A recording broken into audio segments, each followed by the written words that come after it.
When did it occur to you that no, this is one dish that I can also link concretely to Yes. management? In the last 4 5 years, I was thinking that what is that one complete thing which looks like an organization?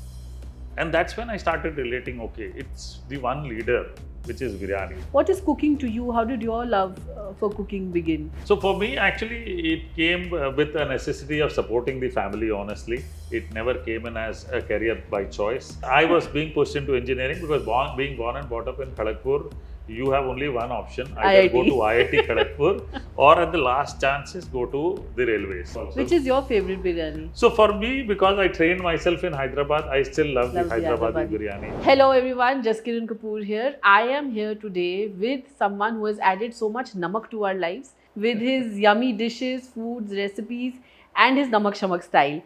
And I think the entire world knows we used to glue to the television watching him and Sanjeev Kapoor and whipping up dish after dish and teaching us how simple, entertaining, and fun creating something out of raw ingredients can be. So Harpal Singh ji is here in Chandigarh for the launch of his book, and it's a very interesting book because it's the first of its kind in the world, The Biryani Leader. Spice up your management style.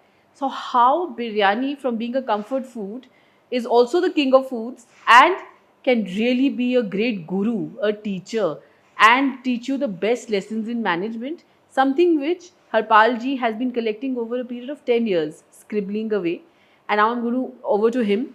Tell us about your book first, Harpal ji. So, all listeners, thank you so much for having me up here. And I'm very happy to say that today is a date again I get to present my book, The Biryani Leader.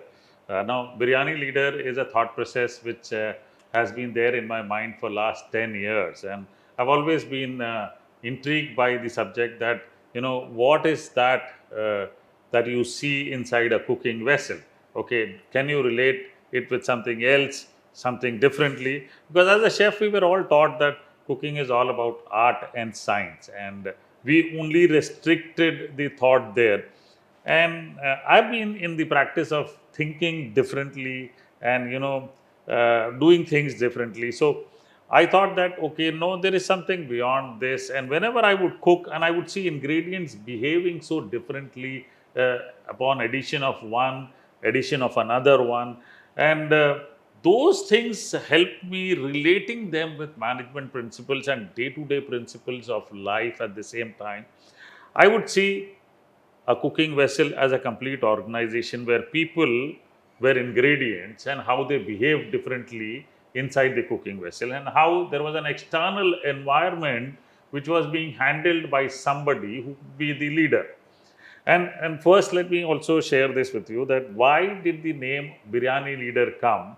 I think there is only one leader in an organization, and there is only one king of foods as a wholesome food, which is biryani, and that's the largest selling single dish in the country. And I believe that the stats clearly define that it is one of its own recipe, one of its kind dish in itself, right?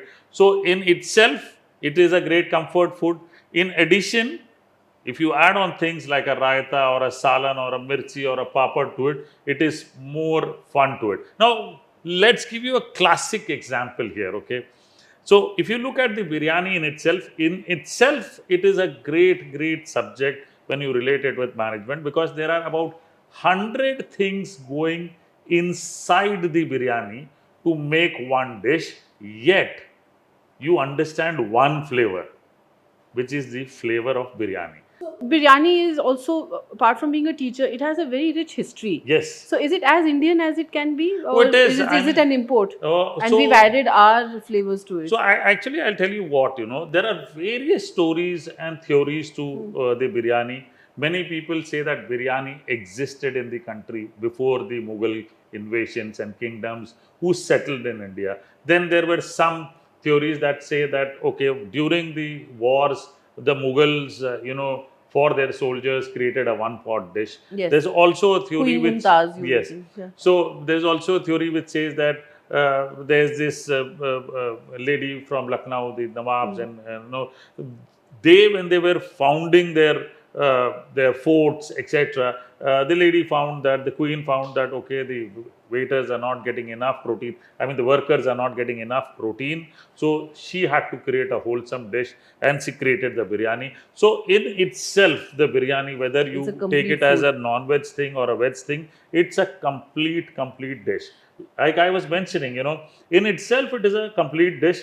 When you have accompaniments, it adds further Further value to value it. to it. So, what are those accompaniments when I think from my angle, from the management side of it? I think, okay, you have an organization in the form of the biryani. The accompaniments are like consultants, okay? Okay. So, they add value to it.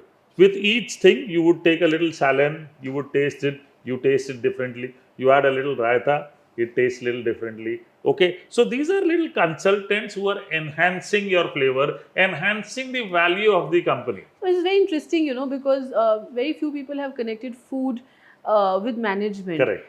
When did this occur to you? Of course, you've been scribbling for 10 years Yes. now, but when did it occur to you? No, this is one dish that I can also link concretely to Yes. management. That So, must have been a eureka moment. You must have absolutely. gathered your notes. Absolutely. I think what has happened is I was thinking that what I see inside the cooking vessel, yeah, is a complete theory of management that I see inside. Okay. For Yeah, so example, you were saying macro and yes, micro levels yes. So also. when you look at the micro level inside the cooking vessel, so you've kept a cooking vessel right on the burner flame, Hanji. okay, and you have to understand how much heat it needs to be provided, which means you need to give the right kind of atmosphere to your workers. It's a classic saying that Unni okay, agla. yes, and uni agla. That much fire in the belly. Exactly, Keeps them exactly. going. You over heat the whole thing. There's an employee Then burnout. there's a burnout, right? Yeah, And true. that's what we described clearly. Yeah. And then when you add things at a very high heat thing, for example, jeera or your spices, Yes. they're all going to burn out. हाँ वो Yeah. मिर्ची प्याज जल जाते So हैं. you're not going to see the right Yes. flavor there. So what you will do is, as a micro thing or as a leader, you would take out the vessel outside. Okay, you would keep it aside, let the whole thing cool up, then add.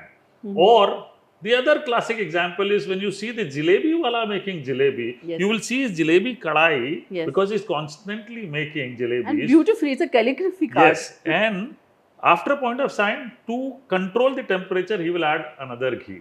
Now, Yes. what is that classic thing? That it's the HR's job Yes. to understand this, that hello, let me cool down this whole subject matter, add some external factors who will come and change the theory of thinking of people there. So that's what you're doing. So these little classic things kept happening. But when did the biryani thing happen to me, as you asked me, is that in the last 4-5 years, I was thinking that what is that one complete thing which looks like an organization? And that's when I started relating, okay, it's the one leader, which is biryani. Which is biryani. But when we cook food, we also say it's in the hand. Yes. ਤੇ ਅਸੀਂ ਹਿਸਾਬ ਕਿਤਾਬ ਨਹੀਂ ਲਾਂਦੇ ਉਹ Yes. ਬਰਕਤ ਨਹੀਂ ਰਹਿੰਦੀ ਦੇ ਸੇ Correct. ਕਿ ਤੁਸੀਂ don't measure, just Correct. put and try Correct. and eat. Correct. But management principles can be very structured, very Yes. scientific. How do you relate biryani to that? Because you keep tasting the dish also, Hana? Yes. And the ingredients are never that measured. Correct. Or are they? Like how? So, what about those logistics Actually, involved? I'll tell you what, we always believe that they are not measured. But if you ask our mothers, they have their measurement very clear. They will say that, okay, तीन लोग का वास्ते बनाना एक कौली पा दे, one of those vessels. Okay, her measurements were never in grams. She had her own measurements that were available in the kitchen. Yeah, like my mother has Correct. के suit सिलने Correct. 80 हाथ नाल मिलदे आ. But exactly. So they had their own measurements, way of doing things. Okay, they never had the calculations that इतना ग्राम डालना है या इतना ग्राम पाना है, ये सब नहीं है कासी. But they had their own measurements and they stuck to that. That okay? accurate andaza. Exactly. And I found this very cleverly and very well connected in the Japanese 5S principles. Okay. And they are exactly the same. Japanese 5S manufacturing principle is cleverly and clearly followed by Toyota, Honda, What are the etc. 5S So the principles? 5S is set, sort, sign, sustain, and standardize. Okay. Standardize and sustain. Yes. Okay. So it is the complete kitchen formula. So you set into cooking. So now you define everything, you arrange everything. You sort out what is needed. Don't bring unnecessary things. Okay. Then you shine by constantly doing a thing.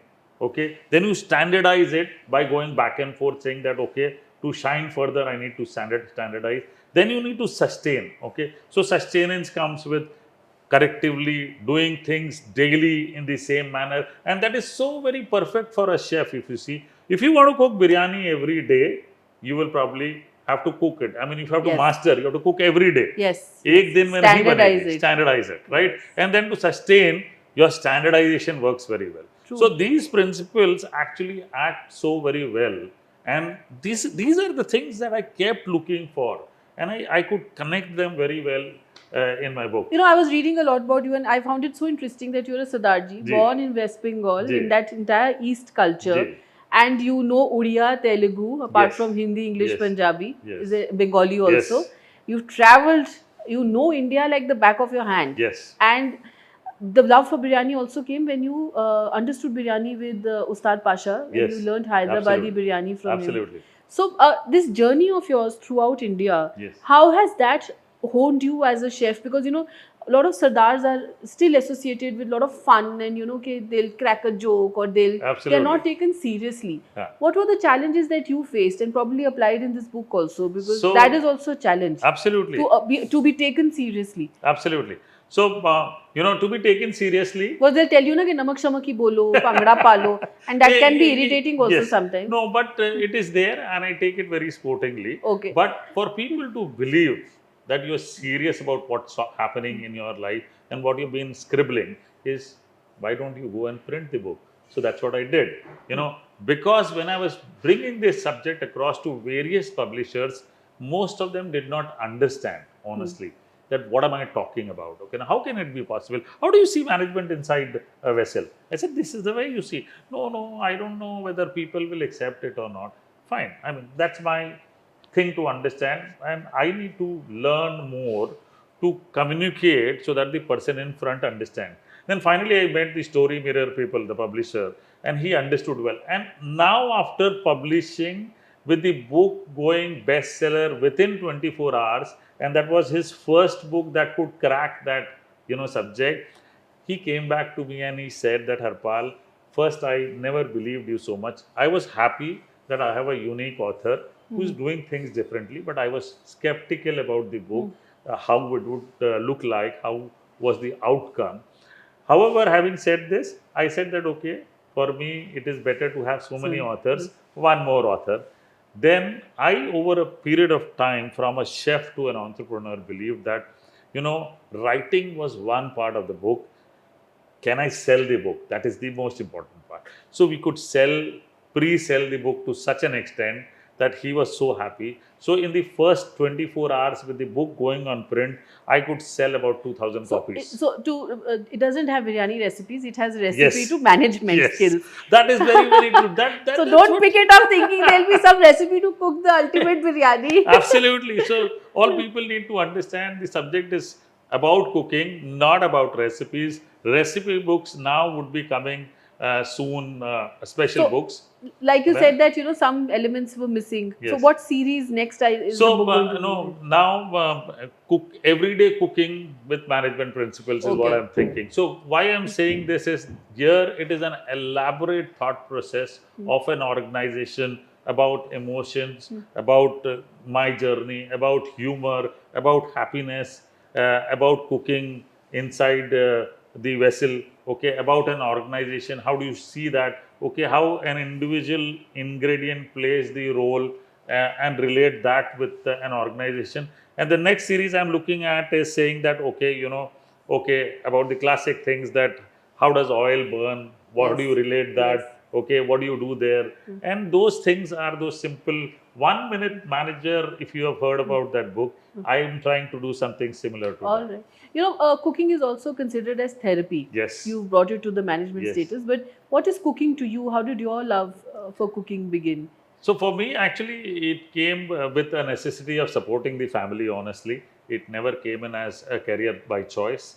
Yeah, because early, you were being yes. pushed into engineering? Yes, I was being pushed into engineering because being born and brought up in Kharagpur, you have only one option. Either go IIT. to IIT Kharagpur, or at the last chances, go to the railways. That's Okay. it. So, Your father was in yes, railways. so the IIT Kharagpur first attempt did not happen. So started preparing the second attempt. My elder brother, who was also going through this process, he said that if we both go through this process, the support to the family would be very late, and we might have to get into issues. So why don't you empower yourself with some skill set, And we had a neighbor who had done IHM.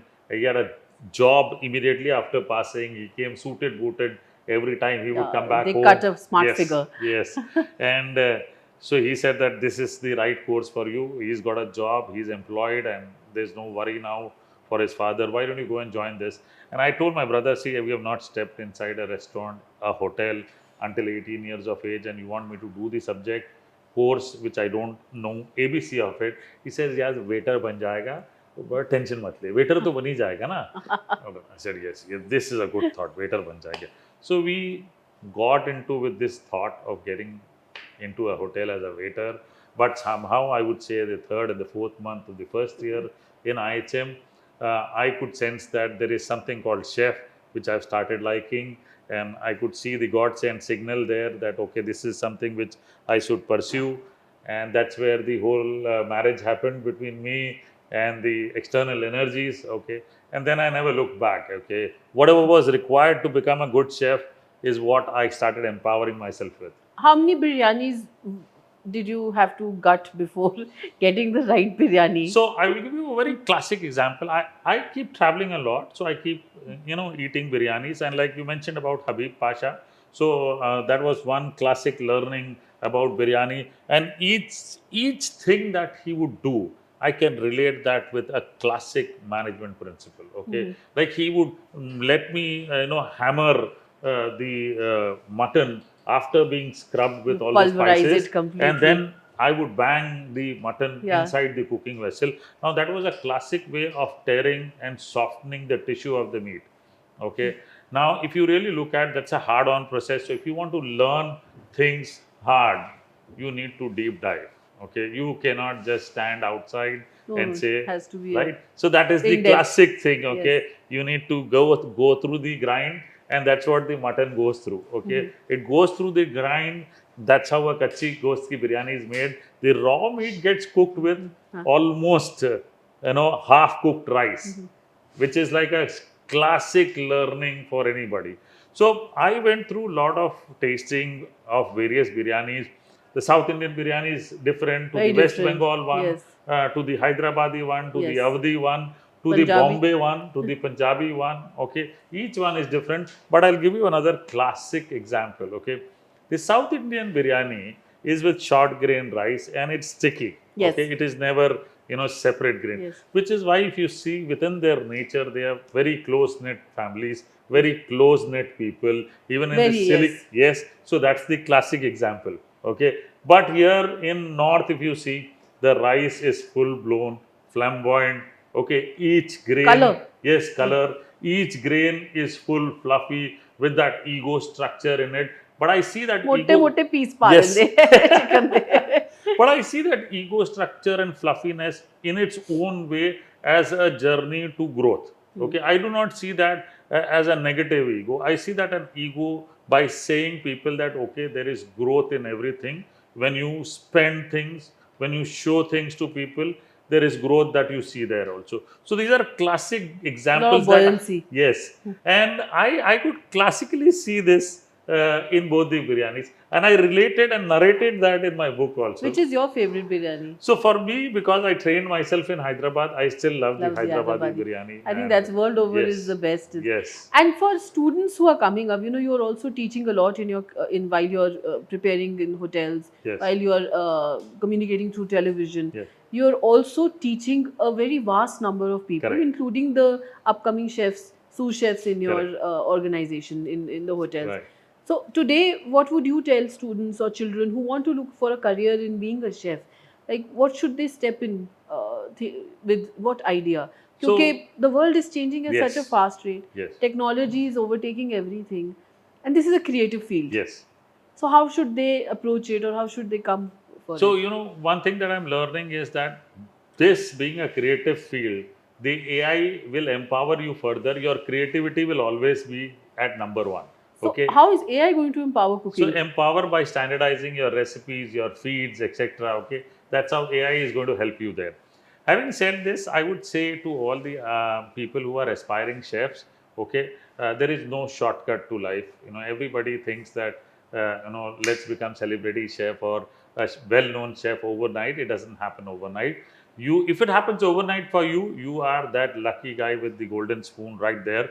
Remember, if you've got that, I would still give you a piece of advice by saying that, okay, luck by chance, you have grown there. Now empower yourself by strengthening your roots.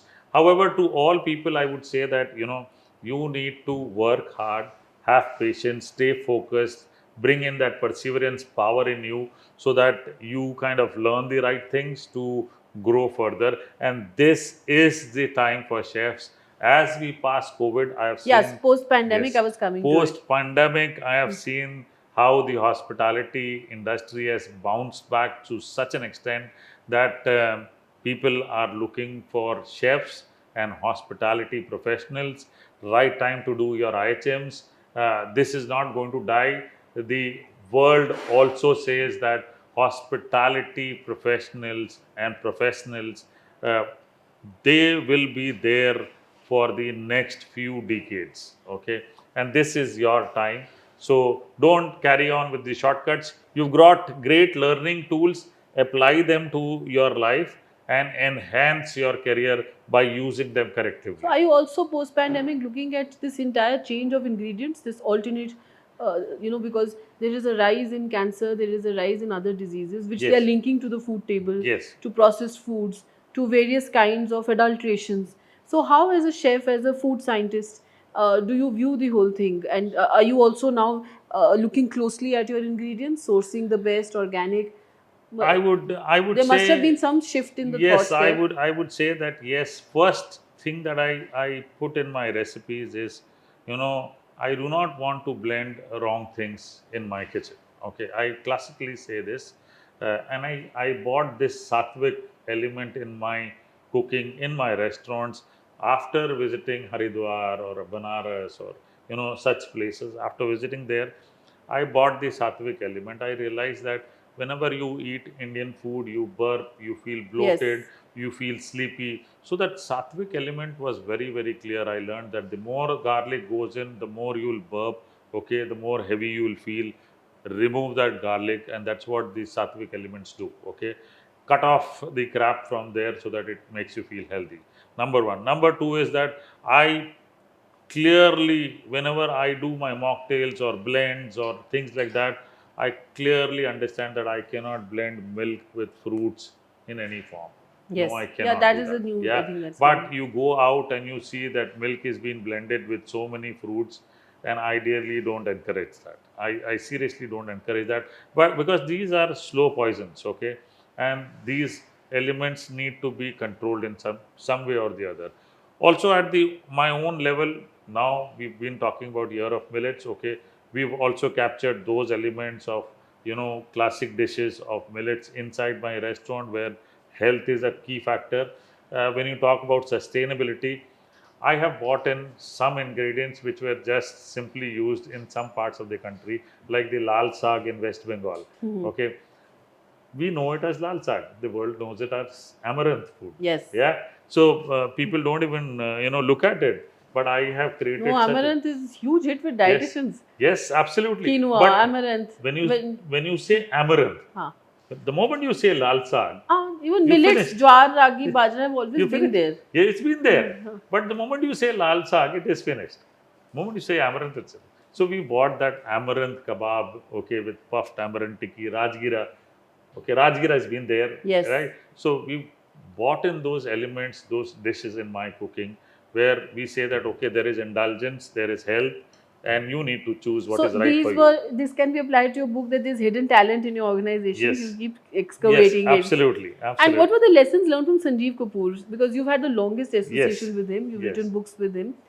You see, the And best Food thing, yeah, Channel was absolutely. launched. I think you see somewhere or the other, some journeys help you learn a lot, and I would say that that journey with him helped me learn a lot. I was very good at my skill set, okay, while he was very good as a visionary leader, okay. He could envisage things before anybody could do in the country. And I really loved that thought process. And I knew that, okay, I need to empower myself with that vision. I was good at my skill set. I need to enhance that more. And then he taught me how to become an entrepreneur. I became an entrepreneur, and I am sustaining myself with the best of Beautifully. my capabilities. Last, Yes. I'm not going to take much time. So you, because you were in West Bengal, how did you keep the Punjabi spirit alive? You know, you're hardcore Punjabi, and Yes. I think that's very important because you've maintained that persona, that Absolutely. image. Absolutely. How, who was instrumental in it? and So how- actually, the family, my father and my family, and the set of people uh, in our neighborhood helped me retain my avatar as a Sikh completely there. And the story goes that in around in 1930s, when BNR Railways was being developed, so near Taran Taran, Vadi Saryali was a set of people where my Dadaji and his entire family was there, and they were Tarkhans, carpenters. Okay, they were all picked up by the So am I. Britishers. Uh, they were all picked up by the Britishers and taken to West Bengal to build those wooden railway coaches. Okay, that is how the journey began, and those set of people sustained there for quite a long time. Okay, stayed there as a close knit family, and I would also say that uh, the road, many few people know that the road, Grand Trunk road that is there, was completely taken by the Sardar Sikh drivers who settled in West Bengal up to Chittagong. And during that period, the road was not very far from Kharagpur, Yes. where we had settled down. So a lot of the truckers and the truck drivers, they also settled there, grew their business. So we had a very large knit family, and we all sustained and relived and lived the life of Sikhs there, and continue to live so till date. Beautiful. Thank you, Sokhi Thank ji. It you. was lovely talking to you. I Thank wish you. we could talk more. Thank And you. all the best for your book. And I look Thank you. forward to the series Sure. now. Thank you. That's it from Yeah. Jaskiran and Harpal Singh Sokhi ji. Thank you.